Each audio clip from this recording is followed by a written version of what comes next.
All right, hopefully everybody is with us already. So we'll go ahead and get started. There's a lot of information with this. We're packing it into an hour. There'll be Q&A at the end. I do have the chat window open. I do have the Q&A open. If you have a question, go ahead and throw it in there as we go through this, and then we'll answer questions as we get to the end.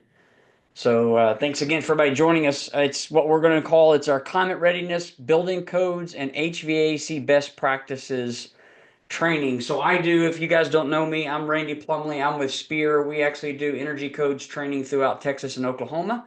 I also have done and still do energy codes training for, um, I'm sorry, weatherization training for Oklahoma Commerce, as well as now we're doing this for us today. So we'll go ahead and get started. If there's any technical difficulty, somebody please put it in the chat so we can address that as we go through. So let's get started.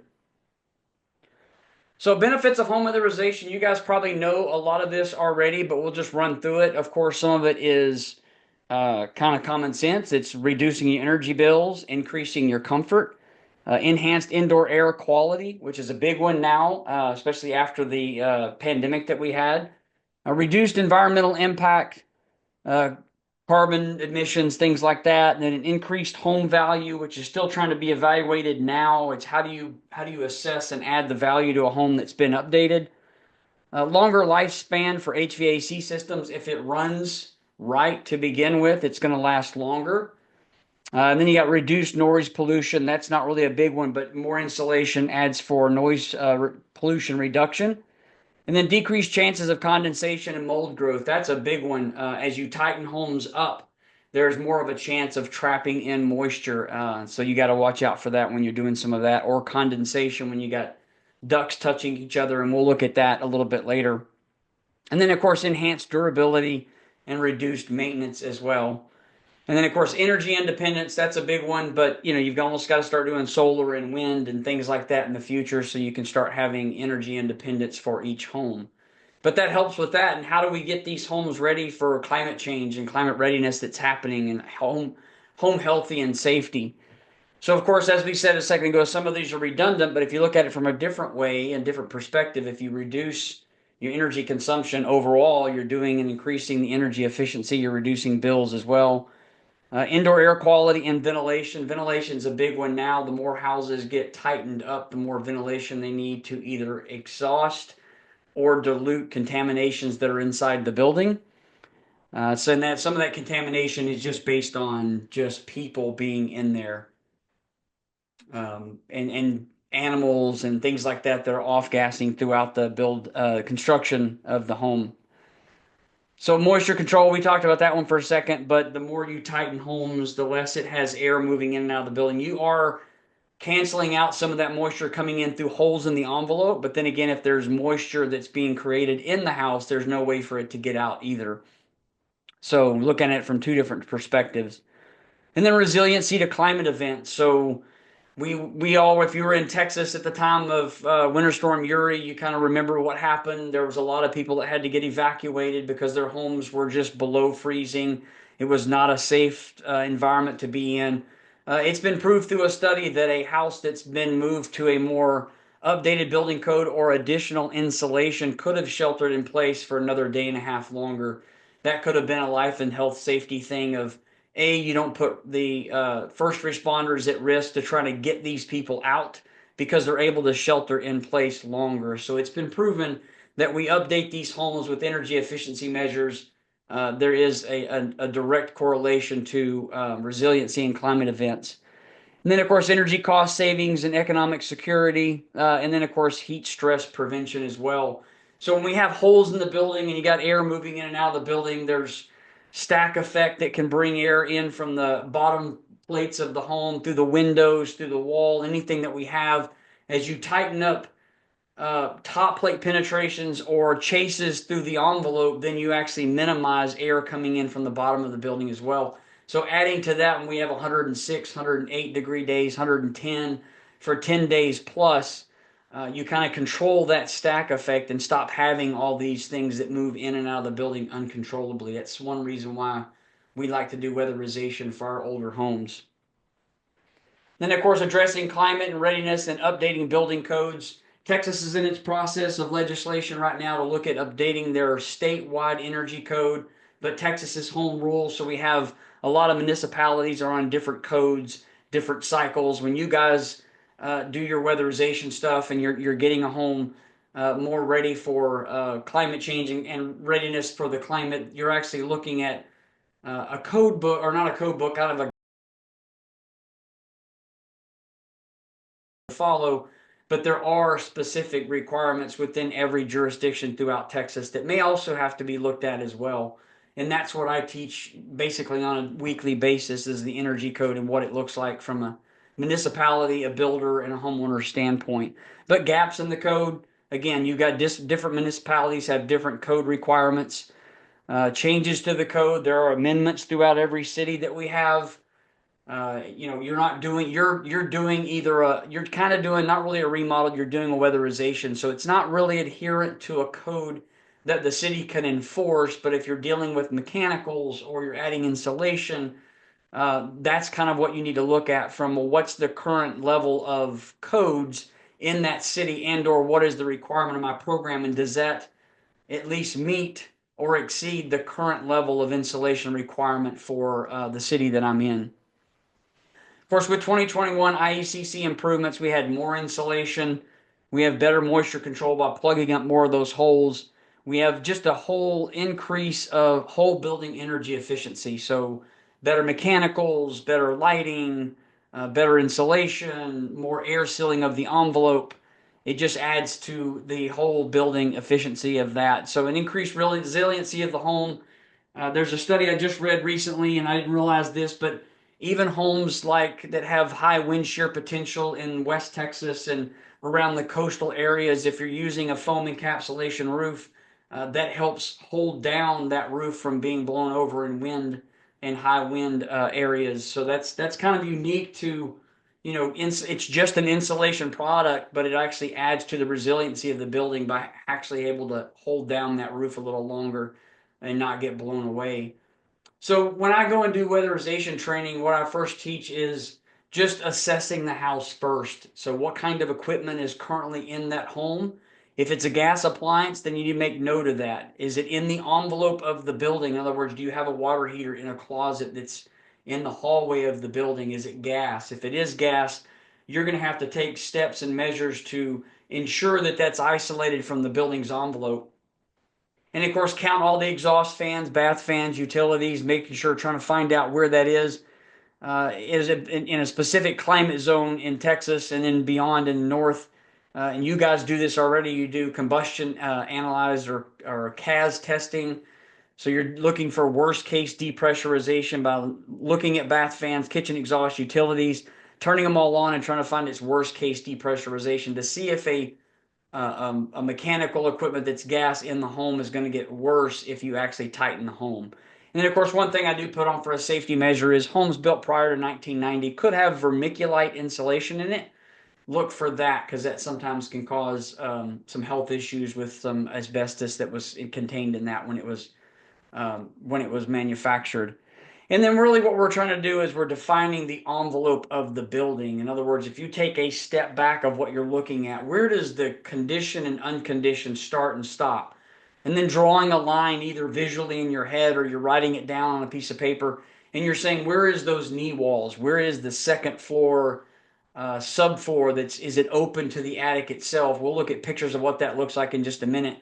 But you're trying to look at the thermal envelope is the complete air barrier of the home, and you've got to have a stopping point, and those stopping points need to be sealed as best as you can.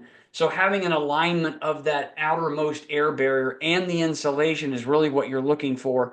So in new construction, when we're doing inspections for new construction, we walk the building and we identify the envelope, and we have to have a contiguous in contact at all times, air barrier, outer air barrier, and insulation.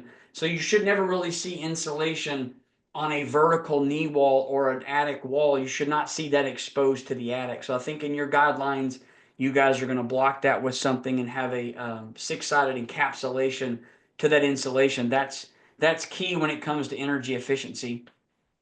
So defining the condition to unconditioned where it meets, and sometimes those are little bitty areas that you just wouldn't think that's there, and then you move insulation aside and you say, oh wow, this is a huge hole to the building, and that's why the blower door is higher than it should be. So you have to identify where those things start and stop. Of course, this is on the internet. You can see this everywhere, different versions of this. It's common attic air leaks. Where do these things happen? Basically, it's anything that penetrates the ceiling level. If it's not a foam encapsulated house, which most of what y'all work with is not, it's flat, blown in attic insulation. Everything on that ceiling needs to be sealed. Whatever's penetrating that ceiling, if it's a electrical box, if it's an HVAC boot, if it's a light, if it's a return grill, if it's a fur down, as this thing shows, recessed can lightings, the older ones. I know you guys have to deal with it on a daily basis. Those are hard to get sealed unless they're done right. There are easier things out there now, but of course everything costs a little bit more money to get that done. But identifying where those things breach that envelope is key to getting those things sealed up. This is kind of an extent of what they're looking at. You're trying to identify where the top plate meets the ceiling insulate or the ceiling level, because those are going to have gaps between the sheetrock of the ceiling and the sheetrock of the wall below, and that gap right there is going to allow air to move down through that wall and come out electrical plugs and light switches and all the way down to the base plate or the trim at the bottom. So finding that top plate junction and getting that sealed is crucial, but sometimes it's not the easiest, especially if you have a very low pitched roof. That's hard to get that done. But we're looking for junctions between the top plates, the wire holes, electrical boxes, can lights. We mentioned most of those earlier, but bath fan housings are bad. Most of those have multiple holes in them, not just where the duct comes out. It's multiple holes in the housing to have it for anchoring or places where they can screw it to a stud or a purling. Those kind of things need to be sealed up.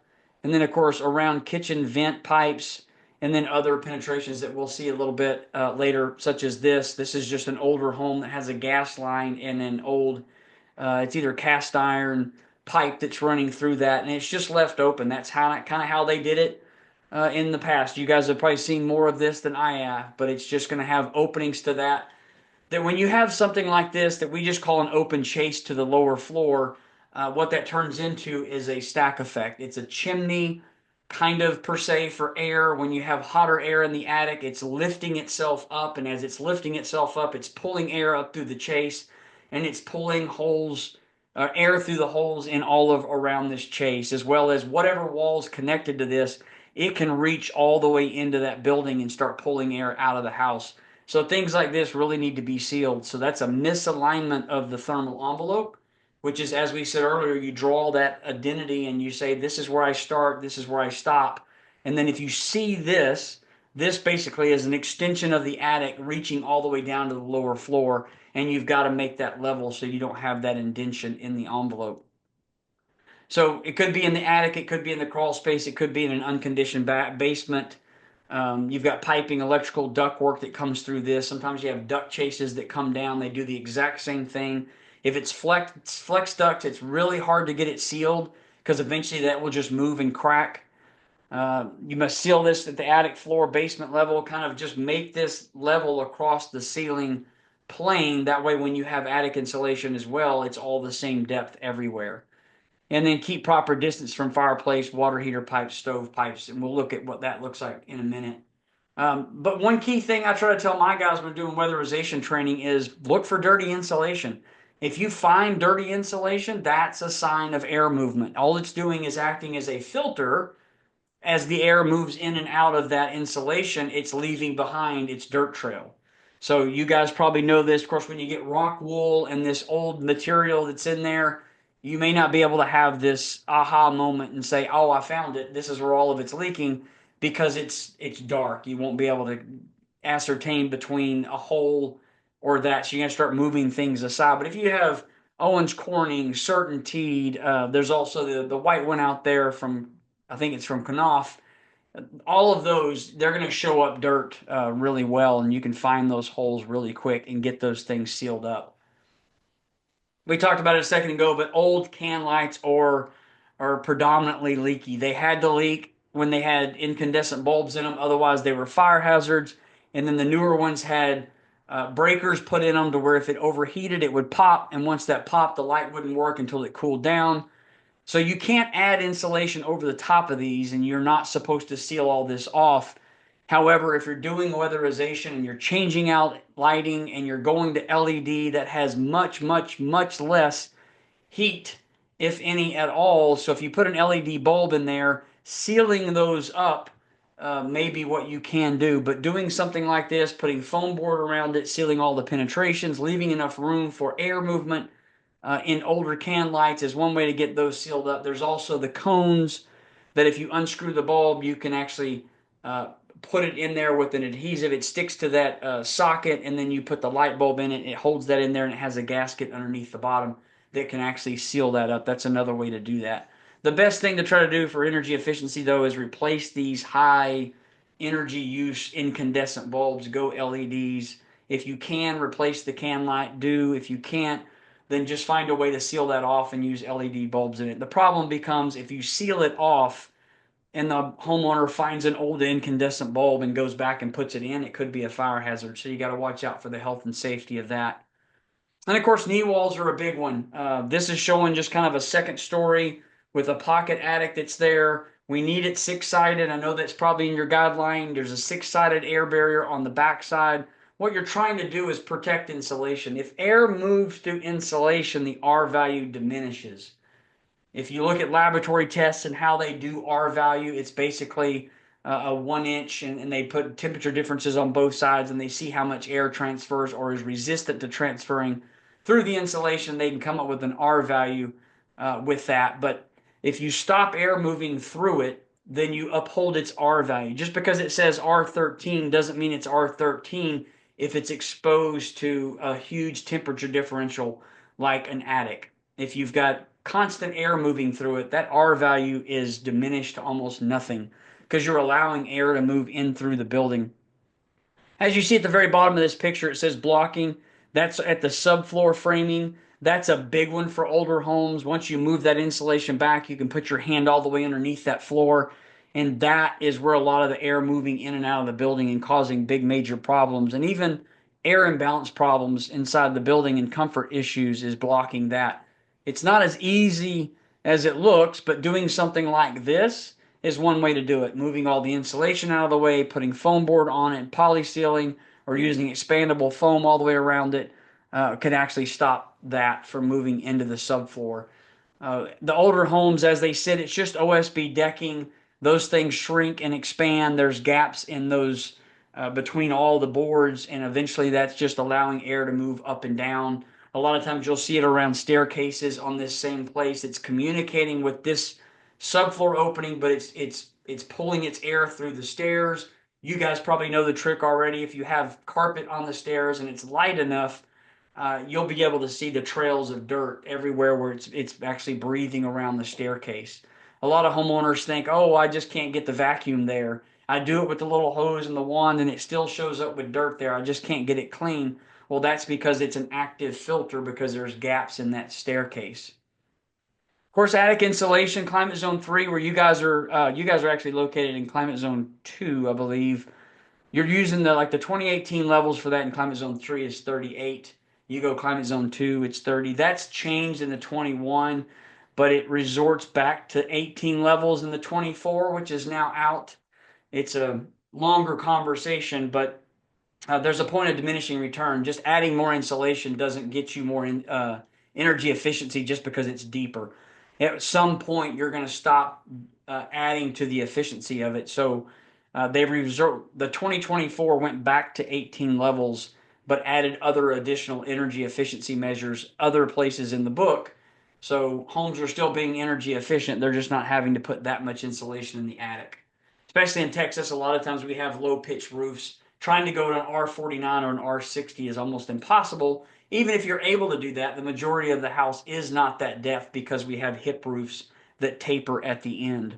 So, of course, baffles should be installed in the roof cavities adjacent to soffit vents. Most of the homes you work on are probably going to be intermittent venting, so you need to have at least one baffle that fully fills the cavity adjacent to each of those vents. In the 21 and beyond, they now want baffles in every cavity, even if it is intermittent venting. So if your guidelines say that you're going to put one in every cavity, that's what you follow. But from a code standpoint, up until the 18, you could do it just adjacent to a vent. Then, of course, baffles should extend over the height of the insulation. So if you're going to put the baffles in and install it, just make sure that you know the depth of the insulation going in so it can extend beyond the depth of that insulation. And then insulation should extend to the outside edge of the top plates. That's big in new construction. It's harder to do in existing homes, but pushing that baffle all the way to the deck and making sure you can get insulation over the top plate is key. Otherwise, that's a misalignment of the thermal envelope, and there's a break in that if that top plate is exposed to the soffit air that's causing it to overheat and having a hot spot in the envelope itself.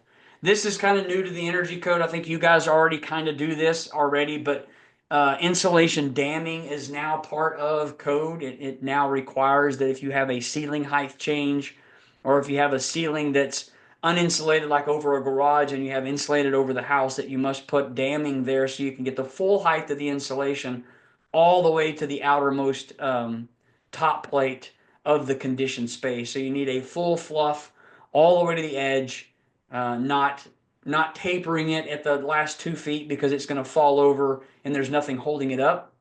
They're now requiring these things to be dammed. And of course, this is around porches, any area that's not going to be insulated, or it's got openings to the outside. Then you're going to put that damming up. It can be any type of air impermeable material. It should be permanent. So using cardboard's not really the best that you can use. It's not going to be permanent. It's eventually going to fall over because of humidity. Netting does work really well.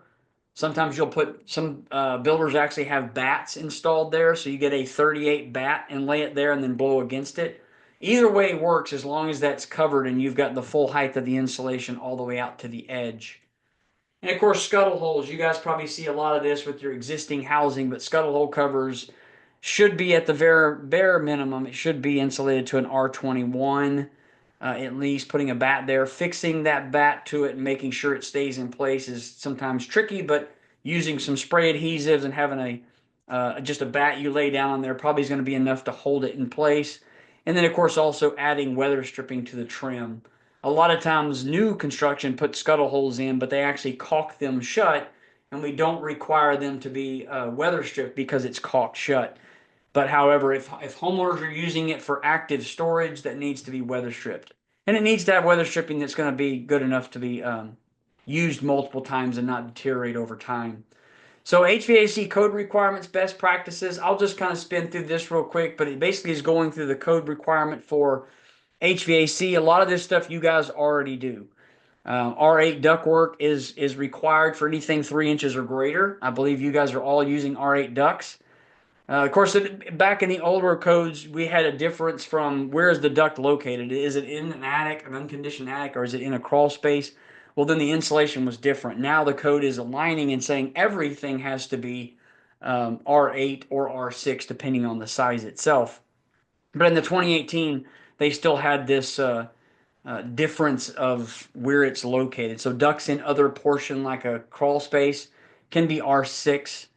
And then R8 for in the attic. Now in the 21 and beyond, and that's where I say you need to know what that local code is, because in that code you may have to adhere to that as well. And then of course air sealing, or sealing up the ducts, around the ducts, the filter boxes, the joints, the seams. Most people don't use metal duct anymore. It's flex duct, but making sure the duct connections, the flanges, the collars are all sealed and mechanically fastened.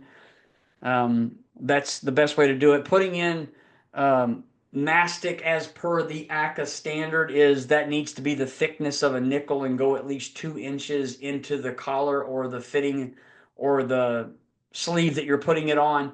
You need to have at least 2 inches in the thickness of a nickel. A lot of times in training, people would actually adhere a nickel to it and then put mastic on it, making sure it covers that nickel just barely to have the right depth of mastic. If you have less than that, it's going to dry, crack, and leak. So air leakage should be done at a pressure differential of 25 pascals. That's probably what you're already doing for a duct blaster test.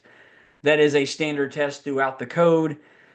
Total leakage, we do a total leakage now. You guys are probably, for your program, you can do a leakage to outside, which are in conjunction with the blower door. Code doesn't allow that anymore. They say you have to do a total duct leakage only.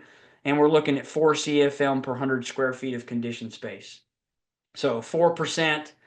you're looking at that part of it. We like to kind of say in the rule of thumb for existing houses is it should be 40 CFM or less. I'm not sure what your program requirements are for that part of it. In code and new construction, we look at 4 CFM per 100 square feet. And of course, I know you can't really get away from this if the house has low wall returns or it's having something being used for a plenum or a duct. But in new codes, you can't use framing cavities, and building materials cannot really be used for ducts or plenums because those things expand, contract, pop, leak, and now you're back to inefficiency and you're leaking air into unconditioned spaces. And then, of course, any piping that carries fluid, such as the line set, the refrigerant line, even the first 10 feet of the condensate drip line, it's going to be less than 55 degrees. It should be insulated to at least not less than R3. So that includes that. Most cities don't require you to insulate that condensate line much longer than 10 feet because by that time it's warmed up to the attic and you're not really looking at below 55 degrees, so it's no longer required. But when it first comes out of that, the P-trap, the vent tube, the first 10 feet of that condensate line really should also be, it should be insulated to an R3 to keep it from condensating and dripping into the house itself. And then protection of piping. You guys may not deal with this a lot on the outer, but if you got a system that's being replaced, the line set that comes outside must also have basically pipe insulation on it. That's when it's exposed to the weather, it must also be able to protect from damage, including sunlight, moisture, equipment maintenance, and wind. There's Armaflex out there. There's a paint that you can paint on it that actually covers that up. And it should be shielded from solar radiation and not allow degradation of the material. And then of course mechanical ventilation, another one of those things. We can go on for an hour for that, but you need to follow either your guidelines that you have, which is probably following the mechanical code, the section M1505 of the IRC or the IMC, and talking about mechanical ventilation, the dampers that are required, and then where you can actually draw air in from the outside. And then sizing of the equipment, HVAC equipment, if it's new construction or new replacements, it should be sized in accordance to manual J and S. What's really happening too is if you're adding more insulation or you're tightening up the home and you're shrinking that air leakage, you're technically kind of changing the sizing of the equipment. So going back like for like may not be the right way to do it. If the homeowners replace the windows with newer windows, that's also changed the load. So these sizing calculations are imperative to be able to do that so you don't have short cycling and increase of energy consumption. You could weatherization, or you could do weatherization on a house and do a lot of improvements to it, not change the equipment. Now the equipment's short cycling because it's conditioning it so much faster, it's not pulling out enough humidity, and now it's causing comfort issues and it's causing an increase of energy consumption. So just something to look for and look out for. You guys may not be doing enough of that to change the outcome of the sizing. Of course, that's done with manual J and S. And then, of course, there is a manual D. So if you're doing a duct replacement, you can look at a manual D, and there's a manual to follow that. It's taking the airflow of the manual S that is from the output of the equipment, and you're actually showing where that air is going to go, what size ducts you need, how many turns you need, how many Ys, how many bends. That's kind of what this is. It's just a rough back of the napkin kind of drawing of, well, this is how we're going to run the ductwork. I need one Y here, one Y here, one elbow here. I need to be able to do this correctly just so you can now have this up. Because what happens is you have friction loss, and this is what we're going to get into in the next few slides, is you'll have friction loss in the airflow causing what you thought was going to be a good duct run isn't going to actually get the airflow that you need all the way out to the end, and it's going to cause comfort issue in the long run. So ductwork installation best practices, and or if you're not reinstalling duct or changing out the ductwork, just look for what's existing there and say, this could probably have been better. Let's hang this a little bit differently so we could get more air into the building instead of having it constricted inside the ductwork. So why it's important. So anytime you have bends and kinks, and we'll look at pictures of that in a second, you can add possibilities of having condensation inside and outside of the ductwork. That could potentially have organic growth potential, so having mold. This is a picture there. You see it's kind of got a lot of dust particles in it, but I'm sure if they took that to the lab and did a swab, there's probably some mold growing in that and or bacteria growing in it. This is basically due to probably at one point it's having condensation at that one point in the ductwork. So bacteria buildup, and as you can see, some of the vents, you guys probably see this all the time, is replacing vents that look like this. It's because there's a breach somewhere in the ductwork itself, causing condensation inside the duct, allowing for this stuff to build up. So things like this. This is new construction. I get it. This was going to have to be fixed. But having ducts installed like this is just it's where that sharp bend is at the very bottom is where water is going to pool up over time just from it condensating, and it's going to have a problem there. So the 4S's, make sure that it's smooth and it's sealed and it's straight as possible. And in Texas and or especially in humid climates, you want ducts separated. We'll see what that looks like in a second. So slinky equals friction loss. So the more you do not pull that ductwork as taut as you can without compromising the strapping, the more friction loss you have. So you throw in 200 CFM on one end and you may get 120 on the other end because it looks like the one at the top. You may get 180 because it looks like the one in the middle. You may get closer to 200 if you see the one, if you have it installed at the bottom like the way it is at the bottom. So if you have a 30% reduction in the slinkiness of that, you've got 4 times the friction rate. It's just causing turbulence inside the ducts. It's going to cause condensation. It's going to cause a loss of airflow at the end of the ducts. This is probably something you probably won't be doing, but if you're replacing the system and you're having new plenums put in, there is a rule of thumb or a kind of a ACA manual guideline. I don't know what your guidelines will say about this, but not putting ducts at the very end of the plenums, leaving at least 12 to 18 inches from the very end. Because if you know anything about airflow, air will go straight until it has to make a turn. It's not going to do it automatically. Air doesn't flow out of the unit and then make a hard right and go down a 12-inch duct. It's going to hit the back of the plenum. That's going to be its highest pressure, and then pressure is going to force air down the other ducts just due to the fact that it has a lot of pressure. And so if you put everything at the end and all that pressure is trying to slam against the back of that plenum and then find a different way to go, that's where potential problems can happen, and it causes an imbalance, and it's hard to get balancing of airflow if you've got just most of your ducts are at the very end of the plenum getting slammed around with so much pressure there. So it increases that, static pressure point at those ducts. You may get more air in one spot than you really wanted and a lot less air where you don't. It's going to follow the path of least resistance. So you have bigger ducts, more air is going to go down the bigger ducts than the smaller ducts. So just pulling it away from the end can ensure balancing of airflow and pressures as well. Not really in a code requirement stance, but in best practices and ACA standard guidelines on how to install it correctly, they specifically call this out and say that it shouldn't be done that way. No cuts and stabs, kind of looking at that part of it. Use Ys and Ts. A lot of times there are people won't have it on their truck, so they'll just cut it with a knife and they'll rip open the duct and they'll stick another duct into it and just mastic it really big or tape it all up. That's a big no-no. Those things, that should not happen. That should not be done. It should have a Y being installed here. Again, you're just causing a turbulence nightmare right here. You may not even get airflow down that smaller duct, and it may have a back pressure on the larger duct because it's just not being able to find its path of least resistance. It's just bouncing around that entire mess of a cut and stab on the inside of that duct. And of course, having them separated, ducts not in contact.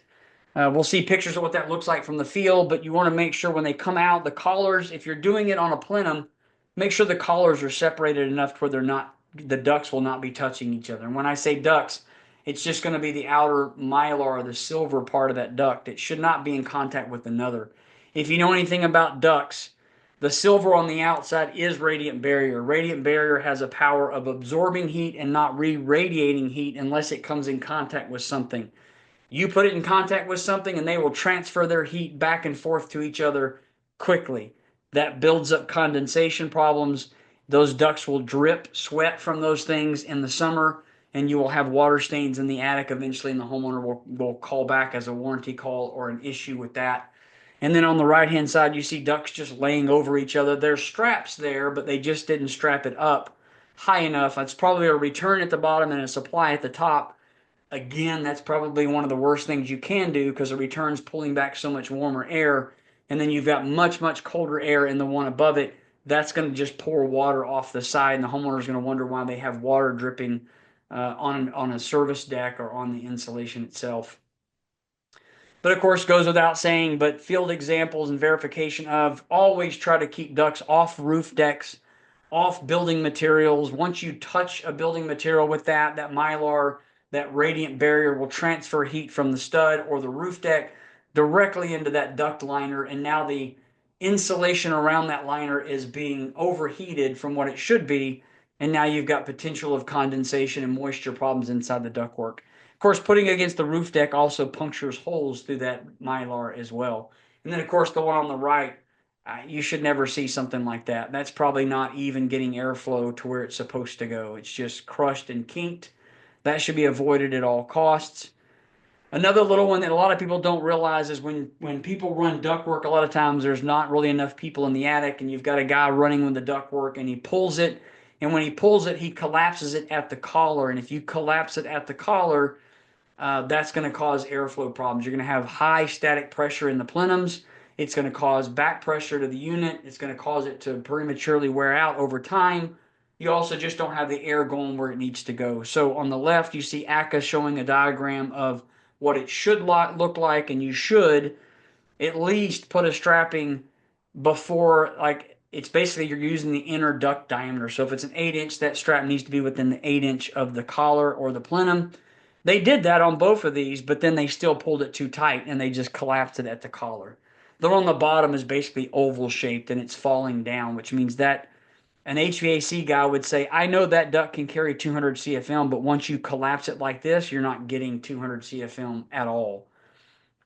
Same thing with this. This is just ducts not really being hung. They're not horrible, but there is problems. I mean, you've got, how many can you find? It's all the way at the end of the plenum. You even have one at the very end of the plenum, which is a big no-no. This is probably a zone system, or could be, so that may be one for a junction box. But that's where a lot of the static pressure is going to push the air because that's path of least resistance. Then you've got ducts that are collapsed at the collar. You've got them touching building materials. You've got them touching each other. You've got them sagging at the very back. That's probably a return, but you still don't want that sagging because that causes friction loss. It has just pressure issues of getting air moving through it. So it's usually proven if you've got a 5-ton system and you're running 2,000 CFM and you put ductwork in like this, if you go and measure every one of those supply ducts or supply vents in the house, you're probably at around. You'd be good if you're doing 16 to 1700. Most of the time, if you install ductwork like this or leave it like this, you're going to be pushing closer to 1,000 to 1,100, which is just going to be a problem down the road. But just coming straight out of plenums like this as well, this was strapped and done. It could have been done a little bit better. You could have put 2 straps on there and not caused it to collapse over in the middle. I always told my guys in the field that rule of thumb is if it's less than 90 degrees, or yeah, if it's a less than 90-degree bend, you need to fix it. It needs to be a sweeping turn, not a collapsing sharp hard 90. It needs to be a sweeping turn. And then things like this, same kind of thing. You're looking for the inner diameter of the duct, and that should, if you see the picture on the left, you should be able to visualize that is in the corner or the crook of the duct is about the same size as that inner diameter. Because if you don't, that inner diameter will start to football and turn into an oval. Once that starts to happen, you've got excessive friction loss, and you're going to have a lot of airflow issues to begin with to come up with that. So things like this. I mean, these pictures I took myself in the field.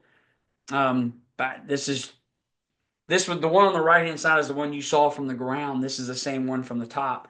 Again, they could have hung 2 straps on there and had a sweeping turn, not a let's just drop it over turn. They came out of the plenum very well. They didn't collapse it, and then suddenly they bent it over that sharp going down, and they basically did the same thing as if they would have collapsed it at the collar. It just wasn't good. And the one on the left hand side is They did that because there wasn't really a lot of room at the beginning where the ceiling is, but they could have started sweeping it before that.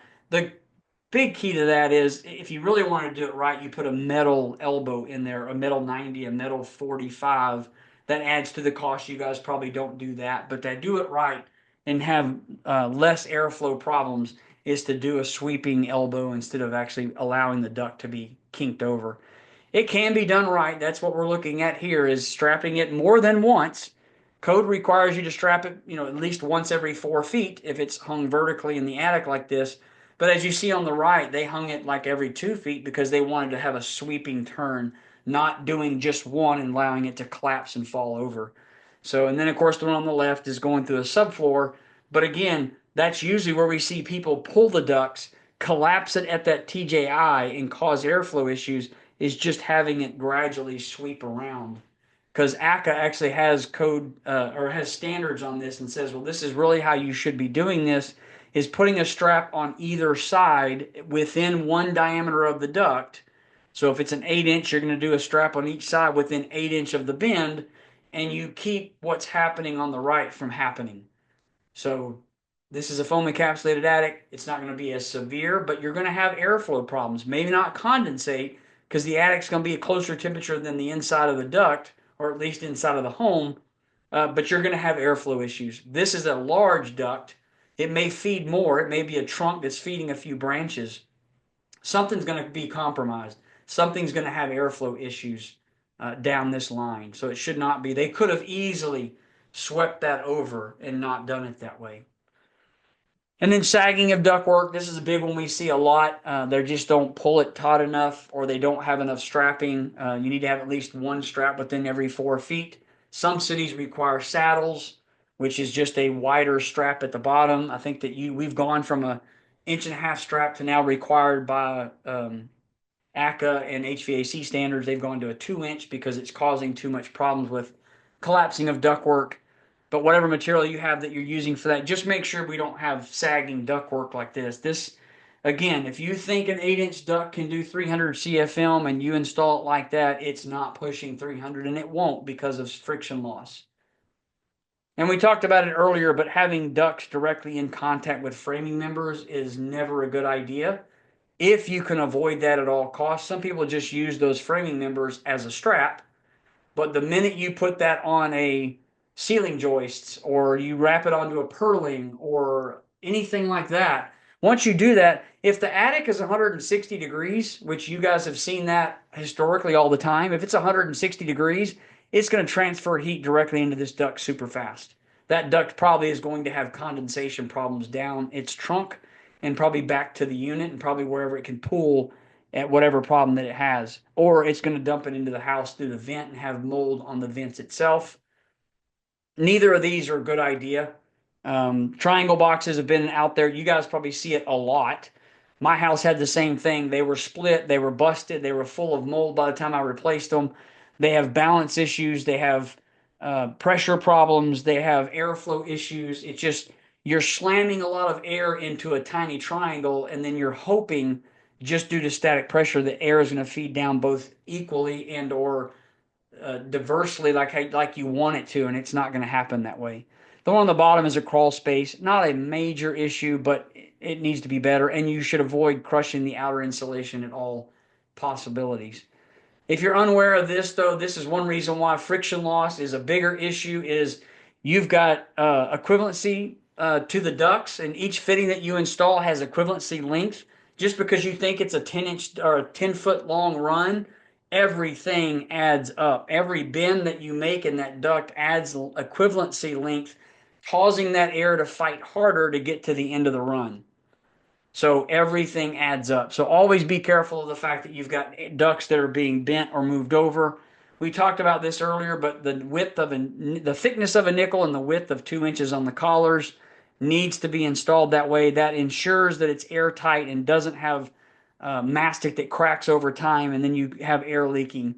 So an older system may leak a ton of air, which means if you've got a 4-ton system, the house is really only getting 3-ton. The homeowner has comfort issues. And so that needs to be addressed at all possibility, just making sure that you get that done correctly.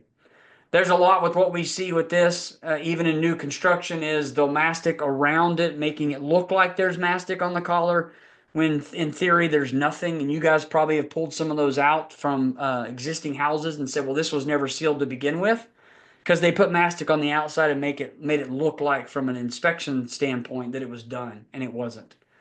So just be leery of that. Local exhausts, bath exhausts, you guys test those as well.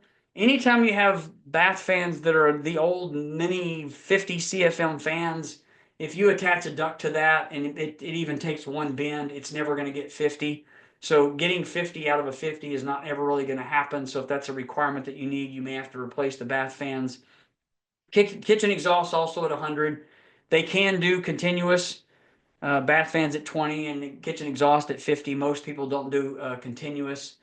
So intermittent bath fans just for local exhaust.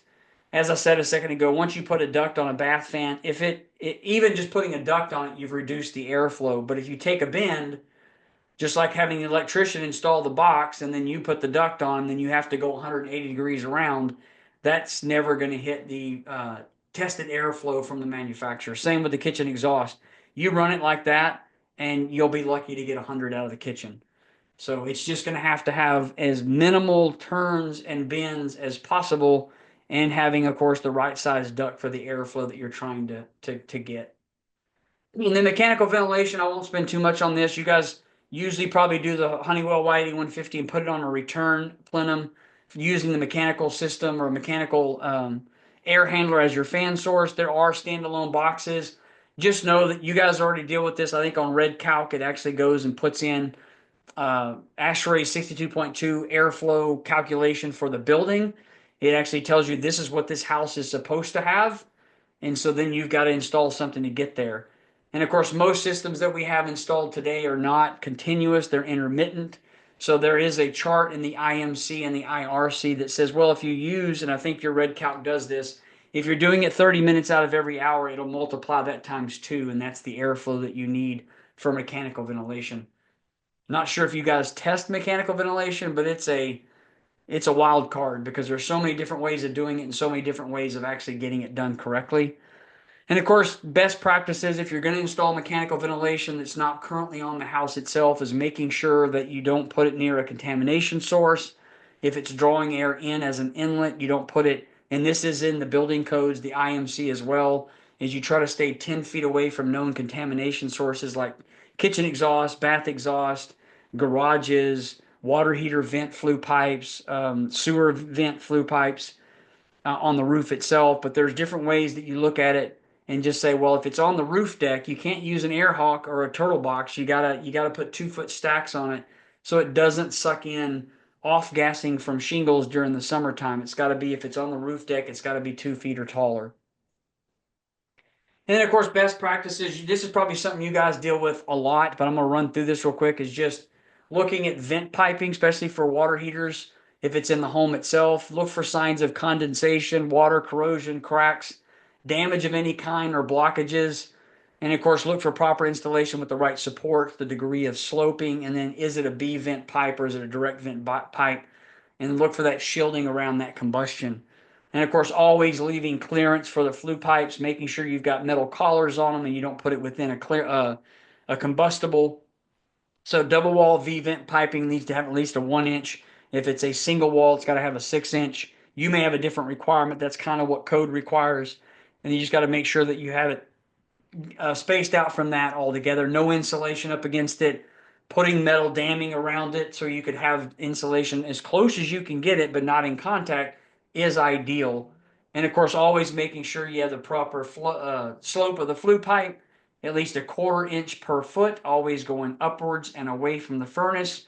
If it ever goes parallel or equal to the ground and or negative, now you have a potential of condensation that will build up in there. It will eat through that lining relatively fast, and you will have possibility of flue gases being drawn back down the flue pipe. So having water heaters like this in a closet in the home can be a problem. And of course, with this one, they need to have high and low pipes at the top and bottom if you're going to air seal this and isolate it from the home, which you should.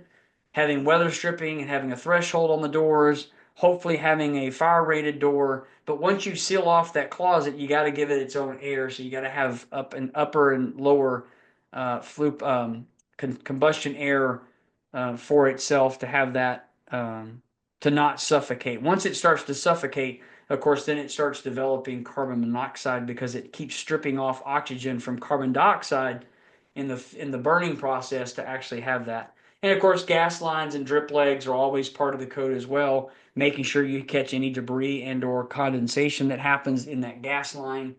And if it actually terminates through the roof, is having that termination the right height as well. There's different heights that are needed depending on the slope of the roof. And then, of course, metal flashing should also be installed with a termination cap and not just leaving that wide open. Same with furnaces. If you're looking at an older gas furnace and you're actually doing repairs to that, or you're doing some kind of weatherization around an older furnace, it's just taking a look at the gas line and noticing, is that flex line going through the cabinet? If it is, put some strapping on it and keep it from vibrating or moving against it, because that's where lines get cut. Code doesn't allow that. Older homes have been installed that way for a while, but new homes don't allow that. You have to have a hard pipe with a drip leg that runs into that, and you cannot have flex line running into the cabinet. So always best to do that. You guys probably know what this is, just a blower door testing. You're having to do a worst case depressurization, and you have to recreate what at the worst possible time could this cause flue gases to come back down the pipe. How do I mitigate that? Do I need to isolate the equipment itself? Of course, if the equipment is up in the attic and it's away from the inside of the home, no big deal.